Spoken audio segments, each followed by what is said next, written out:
YouTube, Facebook, and TikTok are all telling you to quiet quit. You are being taken advantage of. You are being held down by the man. So what's the solution to that? What's the best way to strike out against the man? By destroying your own career, of course. That'll show them. That's right, quiet quitting is literally destroying your career.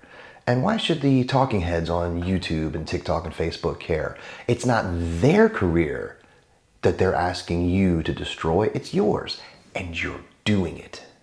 So in this episode of the Toughen Up Leadership Podcast, I am going to lay out the case why quiet quitting is the most ridiculous and lazy approach to your career, and why you should avoid it like the plague. And that is the episode. Are you ready for this? Then let's toughen up, Buttercup.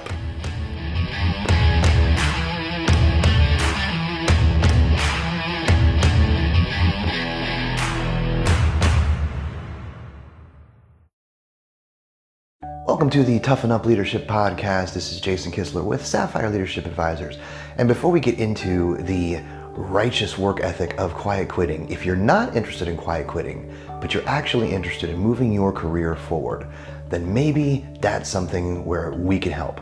Check out www.sapphireleadershipadvisors.com if you're interested in taking your career to the next level, and maybe you need a little bit of help in figuring out the next step and plan for that next big promotion. You know, we used to have a word for quiet quitting, and it was actually called unmotivated. Maybe uninspired, undisciplined, or even just lazy. But now, somehow, we've started to celebrate this class of people who claims that they are defining their independence and they're taking back control of their destiny from an oppressive employer. How did we flip this script?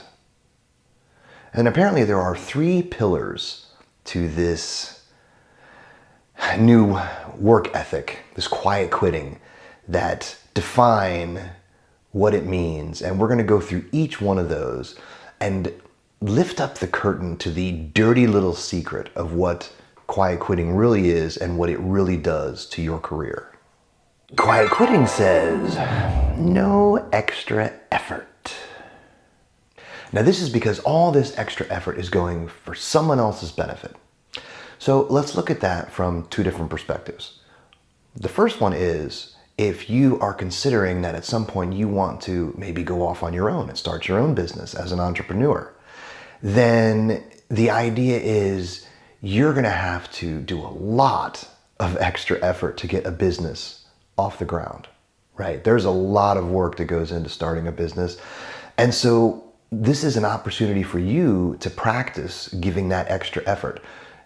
Granted, it's going towards a different employer at this point, but you need that practice to push yourself to do extra beyond what you're already doing. That's going to build that muscle of entrepreneurship that you're going to need to go into your own business at some point.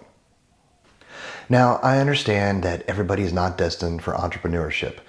And so in those cases, if you want to make the most out of your career, you're going to have to put in extra effort, because that's what is required to learn things, to pick up new skills, to develop new habits. Those take extra effort. You're pushing yourself out of your comfort zone. So the idea that you could be successful without putting any extra effort into your current job is just ridiculous. Quiet quitting says, don't do anything that's not listed in your job description. So let me make this real simple. If you like the job that you're in and you never want to do anything else except that job, and you never want to get promoted and you never want to move up, then perfect. Don't do any extra effort. Just keep doing the job, the bare minimum, and you're fine. But if you want to move up into different positions, this is not necessarily on-the-job training. Not everyone is going to want to promote you and then have you learn the job. Usually, they want you to have demonstrated some of the skills necessary for the job before you get promoted. So how are you supposed to develop any of those skills unless you're putting in extra effort? You see, there's a pattern here. If you want to do other things, you have to learn those other things, which requires extra effort. Now, in terms of the whole job description and not doing anything that's not listed in your job description, I think that whole discussion is kind of a distraction, because honestly, the thing is with skills, you can read about them all you want. You can look them up in Google, you can use ChatGPT to learn whatever you can learn, but you're not going to be good at that skill until you get practice. And so when an employer says, hey, I have an extra job, I want to see if it's something that you can do or that you would be willing to do, or can you help with this? That should be a learning, you should consider that a learning opportunity to take a skill that maybe you're not as good at, or maybe that you are good at and you want to develop more and get more practice at it. The idea of learning, we don't seem to complain when we go to school. We pay to learn in school, but when we're on the job and they give you some extra work in order to learn something new, then all of a sudden it's, oh no, that's not my job. No, I shouldn't have to do that. I want to go back over to my desk and just do the bare minimum. Now, if they're giving you things to do that you really don't like, then guess what? You just got the free opportunity to find out things that you don't like to do. And that's not a bad thing. Half the time, the first half of someone's school career, they're trying to find out what they want to do, and the easiest way is to figure out all the things that they don't want to do so that they can focus on something they do want to do. So you just got a free opportunity to figure that out. Now, if they keep assigning stuff that you're not happy with for you to do, then guess what? Find another job. Don't sit there at the job that you have now and quiet quit and pout because you're getting stuff that you don't like. Quiet quitting says, don't put in any extra hours. You walk right out of that building at 5 p.m. or whenever the actual end of your day is. Now, a little disclaimer here. I strongly believe in the rest and recovery cycle in order to get the absolute most performance throughout your workday. So I do not have any issues with someone defining a workday and saying, this is a non-negotiable. I need to be out of here by this time. But the difference between establishing that and the way that quiet quitting promotes simply walking out at the end of your day is the idea that, did you actually finish your day? You should be preparing and organizing your day so that you actually complete what you've given yourself to complete by the time your day is over. If you do not organize your day in such a way that you can get to the end of your day and say, I have done everything that I was planning to do today, so I can go home and have no open loops, and I can fully detach from work and go into my rest and recovery mode, spend time with my family, whatever it is that I do to recharge, so that I will feel more energized and refreshed the next day. If you don't do that, and you simply do your work and you don't organize well, and then the end of your day comes, you leave, and you're leaving all these open loops, then you're not going to even be fully disengaged to have that optimum rest and recovery cycle that you need in order to be fresh every day. So I want to cover looking at this from two different perspectives. There's probably more, but for the purposes of this video, we're just going to talk about two different perspectives. The first one is going to be optics. So when you are the type of person that right at the end of your day, you're just packing up and zipping out, regardless of what's going on, just I'm done, I'm out of here, then the optics of that, and you can criticize the importance of optics if you want to, but it's bottom line is, again, how people look at you. If everybody sees you as, oh, I'm out of here, 5 o'clock, I'm done, and you're leaving things unfinished, then you're going to present yourself as someone who's not reliable, who's not dependable. That, at the drop of the hat, whenever things, whenever your day wraps up, you don't take any consideration as to what's going on. You just zip out of there. And so, why don't you figure out maybe if anybody needs any help with something last minute before you walk out of the building, or see if there's anything your boss wants to talk to you about before you leave. Just minor things to give people the impression that, hey, I want to be out of here, but I want to make sure that I'm actually wrapping up my day, that I'm not just departing and leaving all of these things undone or all of these open loops. The second consideration is, how are you holding up to your commitments? Because if you say, I'm going to have something done by Wednesday, and Wednesday comes and you don't have it done, then the idea is you committed to something to deliver on Wednesday, and you need to put in the extra effort. If that means staying late, then you've put yourself in that position.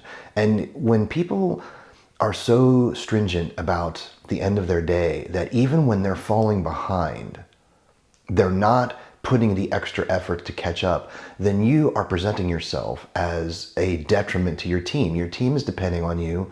Your boss is depending on you to have these things done when you commit to having them done. You're the one that provided the commitment date. And if you don't deliver, then you walk out without putting any extra effort in, then no one is going to look at you as a dependable person.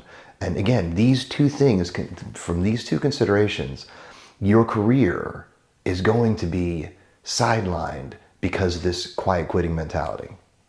Now, I know there are going to be people out there that are going to hear this and say, well, but what if it was my boss that gave me the deadline and it was unreasonable, and then they expect me to stay late because they gave me an unreasonable deadline? Look, I get it. Okay, there are a lot of bad bosses out there, and there are a lot of bosses that just are trying and struggling like you might be. So the simple solution is, look, help your boss look good. That makes you look good. If you get to a point where this is a constant thing and your boss is constantly giving you unreasonable deadlines and you're not happy, get another job. I don't understand. I've never understood why someone would stay unhappy in a job. Look, if this is a real simple solution to any of this stuff, any of this quiet quitting is a real simple solution. If you don't like the way things are happening at the job that you're at, then get another job. Don't just sit at the job and destroy your own career by quiet quitting. You're not helping yourself by refusing to do extra work, even if you think it's unreasonable, because you're still being seen as someone who's not willing to put in any extra effort, who's not willing to help. So that image, regardless of whether it's justified or not, is not helping your career. So you really need to get over yourself and find another job if this is you. If you're the one that is complaining because you're being treated unreasonably, then get a different job. So hopefully you've been able to see from these points that quiet quitting is really destroying your career. If you're actively in a position where you're quiet quitting, you are destroying your career. The main thing to consider is your happiness. Why would you stay at a job and quiet quit instead of going and getting a job that challenges you, that makes you feel more fulfilled? Why would you limit yourself by staying in a place that's either not treating you well or you feel like is overworking you, etc., etc.? There's no point in that. So if that's you, then maybe this is your wake-up call. It's time for you to move on and find something that's going to challenge you and that's really going to fulfill what you're looking for in a career. But I can guarantee you, quiet quitting is not going to help you. That's not the way to advance your career. Thanks for listening.